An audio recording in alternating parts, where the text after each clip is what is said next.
আল্লাহর ওলি হওয়ার জন্য, সহজে আল্লাহকে খুশি করার জন্য সবচেয়ে বড় বিষয় হলো আল্লাহর বান্দাদের কাজ করা।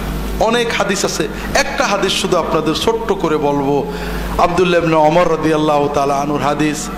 রাসূলুল্লাহ সাল্লাল্লাহু আলাইহি ওয়াসাল্লাম বলছেন,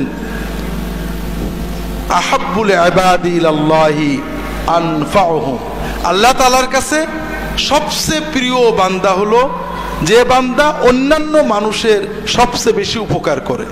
কথা কি শুনছেন? শোনা যাচ্ছে? হ্যাঁ, আল্লাহর কাছে সবচেয়ে প্রিয় বান্দা কে? কে ভাই?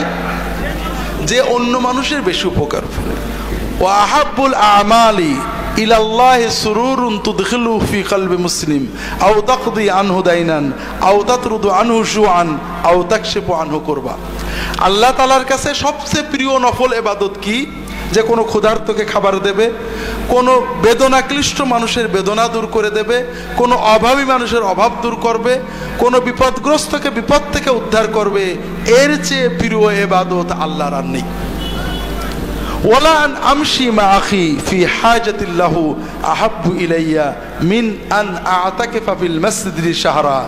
আমার কোনো ভাইয়ের উপকার করার জন্য টাকা পয়সা দিয়ে নয়, একটু সাথে হেঁটে যাওয়া, একজনের উপকার করার জন্য তার বোঝাটা মাথায় তুলতে, তার গাড়িটা ঠেলে দিতে, তার একটা কথা বলতে, কারো উপকার করার জন্য তার সাথে কয়েক পা হেঁটে যাওয়া, আল্লাহ রসুল সাল্লাল্লাহু আলাইহি ওয়াসাল্লাম বলছেন মদিনার মসজিদে নববীতে 1 মাস ইতিকাফ করার চেয়েও আল্লাহর কাছে বেশি প্রিয়।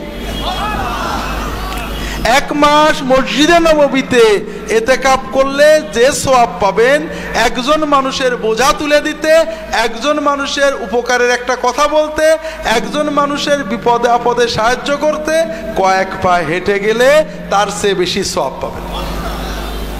ওয়ামান কাযামা গায়যান ওয়া হুয়া ইস্তাতিউ আন ইউনাফিযাহু মালা আল্লাহু কলবাহু আমনান রিদান ইয়াউমাল কিয়ামা।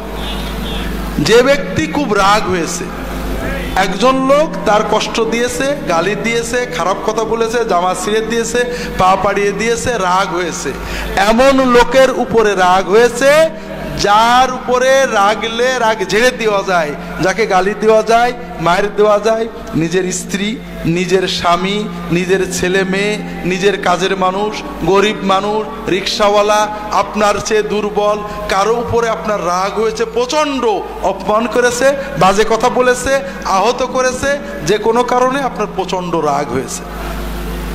রাসূলুল্লাহ সাল্লাল্লাহু আলাইহি ওয়াসাল্লাম বলছেন, এই রাগ যদি কেউ কন্ট্রোল করে, দমন করে ওই লোকটাকে মাফ করে দেয়, ক্ষমতা থাকা সত্ত্বেও গালি না দিয়ে মাফ করে দেয়, আল্লাহ তাআলা কিয়ামতের দিন তার অন্তরটা শান্তি এবং নিরাপত্তা দিয়ে ভরে দেবে। তো ভাইরা, আমরা বাড়িতে বউয়ের উপরে রাগ করি, গাল দিই, সুযোগ পেলে স্বামীকে রাগ করি, গাল দিই, ছেলে মেয়েদের রাগ করি, গাল দিই।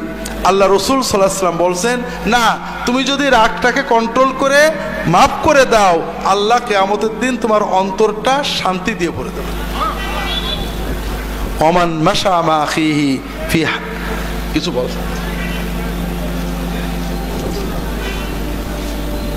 জি, আলহামদুলিল্লাহ, হুজুর চলে এসেছেন, আপনাদের টেনশনের কিছু নেই, হুজুরের গাড়ি আসছে।